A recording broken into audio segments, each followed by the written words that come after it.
Hello everyone, welcome to my YouTube channel. आप सभी का स्वागत है हमारे आज के इस वीडियो में। और फ्रेंड्स, सबसे पहले तो आप सभी को नए साल की हार्दिक शुभकामनाएं और नए साल में आपको एक गवर्नमेंट जॉब मिले, ऐसी मैं आपके लिए दुआ करूंगा। तो बात करते हैं रेलवे की न्यू वैकेंसी के बारे में। रेलवे बोर्ड की तरफ से ऑफिशियल जवाब सामने आया है और नोटिफिकेशन बहुत जल्द आने की उम्मीद यहाँ पर और भी ज़्यादा बढ़ गई है। 3 साल का जो एज रिलैक्सेशन है वो लगभग कन्फर्म है कि रेलवे के एस्पायरेंट को मिलने वाला है। तो क्या है पूरा अपडेट, चलिए इस वीडियो में देखते हैं। बाकी चैनल को सब्सक्राइब नहीं किया है तो रेलवे की अपडेट पाने के लिए चैनल को सब्सक्राइब कर लीजिए। आगे बढ़ने से पहले एक और अपडेट आपको देना चाहूंगा। रेलवे के अलावा बहुत सारे डिपार्टमेंट में लगातार वैकेंसीज आती हैं जिसकी अपडेट शायद से आप तक नहीं पहुंच पाती है, तो इसी के रिगार्डिंग सेपरेट चैनल जॉब्सट्री के नाम से बनाया है। लिंक आपको डिस्क्रिप्शन में मिल जाएगा। जितनी भी वैकेंसी आती है ITI, diploma, 10th 12th BA BSc BCom वालों के लिए बहुत छोटे से वीडियो में वहां पर डिस्कस करता हूं, तो इस चैनल को जाकर अभी सब्सक्राइब कर लीजिए। हाल फिलहाल में 10th पास वाले कैंडिडेट के लिए 5 अलग अलग डिपार्टमेंट में वैकेंसीज आ रखी हैं, जिसका वीडियो कुछ देर पहले ही चैनल पे अपलोड किया है, तो वो वीडियो भी जाकर आप लोग देख सकते हैं। तो स्क्रीन पर आप लोग देख सकते हैं NDTV का यहाँ पर एक आर्टिकल आपके सामने है। रेलवे बोर्ड अध्यक्षा से मिलकर अनुपम ने उठाया खाली पड़े पदों का मुद्दा, नए साल में नई भर्ती के आसार। तो पहले तो आप ये जान लो ये अनुपम कौन है। तो युवा हल्ला बोल के अध्यक्ष है अनुपम और स्टूडेंट की आवाज को उठाते हैं, बड़े लेवल तक लेकर जाते हैं। आगे उन्होंने बोला है बेरोजगारी को राष्ट्रीय विमर्श का हिस्सा बनाने वाले और देश भर के युवाओं में मजबूत पहचान बना चुके अनुपम ने जया वर्मा सिन्हा को रेलवे बोर्ड के शीर्षतम पद पर पहुंचने वाली पहली महिला होने के नाते बधाई और शुभकामनाएं दी। तो जया वर्मा जो सिन्हा है ये रेलवे बोर्ड की पहली महिला अध्यक्ष बनी है। तो इनसे इन्होंने मुलाकात की है, फोटो भी आप लोग स्क्रीन पर देख सकते हैं, पुराना नहीं है। 30 दिसंबर 2023 का इनका मीटिंग हुआ है। बैठक में अनुपम के अलावा सेवानिवृत्त IPS यशोवर्धन झा आजाद भी मौजूद रहे, जो युवा हल्ला बोल आंदोलन के मार्गदर्शक में से एक थे। तो इन्होंने मीटिंग की है यहाँ पर। अब इस मीटिंग में क्या क्या बातें हुई हैं और नई वैकेंसी के रिगार्डिंग क्या बोला गया, चलिए वो भी देख लेते हैं। तो यहाँ पर जो खास बातें हुई हैं, नए साल में नई भर्ती के आसार, ऐसा इन्होंने बोला है। भारतीय रेल में सुरक्षा श्रेणी के 1,77,000 पद रिक्त हैं, नए साल में नई भर्ती लाने की मांग की गई है। इसको थोड़ा डिटेल में पढ़ लेते हैं एक बार।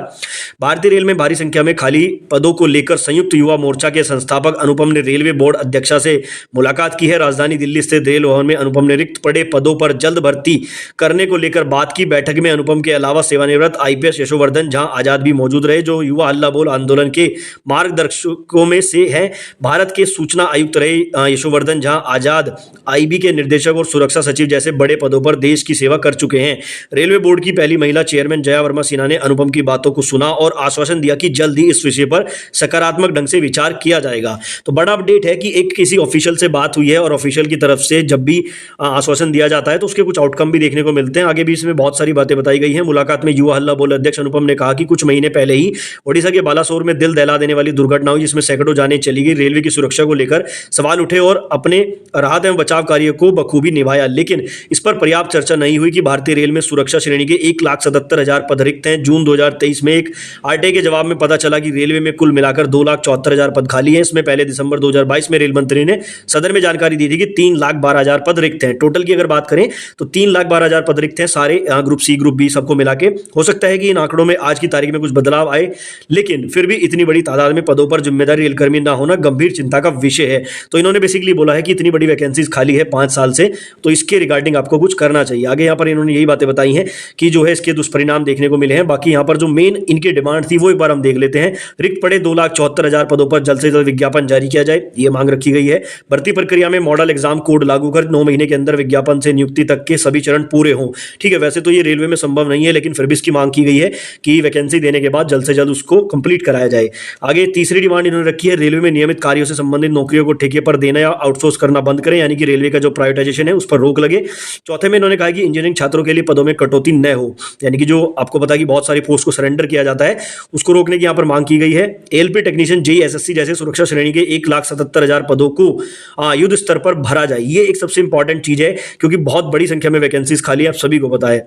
करीब 5 साल से भर्ती न निकलने के कारण जो अभ्यर्थी अधिकतम आयु सीमा पार कर गए हैं, उनके लिए नई भर्ती में 3 साल की उम्र में छूट मिले। देखो, एज रिलैक्सेशन को लेकर तो आप निश्चिंत हो जाइए, एज रिलैक्सेशन तो आपको 100% मिलेगा, क्योंकि हम लोगों ने देखा SSC GD में रिलैक्सेशन मिला, उसके बाद UP पुलिस में 2 दिन के अंदर एज रिलैक्सेशन दिया गया, और सिर्फ UR को नहीं बल्कि सभी कैटेगरी को दिया गया। तो ये तो फिर भी सेंटर की जॉब है और यहाँ पे पूरे भारत से अभ्यर्थी अप्लाई करते हैं, तो 100% आपको 3 साल का मिनिमम एज का रिलैक्सेशन देखने को जरूर मिलेगा। बाकी इन्होंने यहाँ पर बोला है SSC UPSC IBPS की तरह रेलवे के पास भी वार्षिक भर्ती कैलेंडर हो, जिसका सख्ती से पालन किया जाए। तो यानी कि यहाँ पर रेलवे एग्जाम कैलेंडर की बात भी कही जा रही है।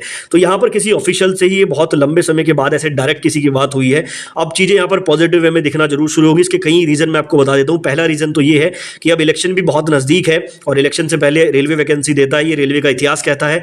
उसके अलावा आपको पता है कि लगभग 5 साल से भर्ती नहीं आई, जिसके कारण रेलवे में बहुत सारे कर्मचारियों की कमी है, तो वो भी एक रीज़न बनेगा नई वैकेंसी देने का। तो कहने का मतलब है कि अब सारी चीज़ें इस तरफ संकेत करेंगी कि अब वैकेंसीज जो है वो गवर्नमेंट को निकालनी ही पड़ेगी। तो अब आपके पास समय नहीं है, अपनी तैयारी में लगे रहिए। जिस एग्जाम को आप टारगेट बनाना चाहते हैं उसके लिए आप लोग तैयारी स्टार्ट कर दीजिए। बाकी आपके इस बारे में जो भी रहे कमेंट बॉक्स में जरूर बताएं।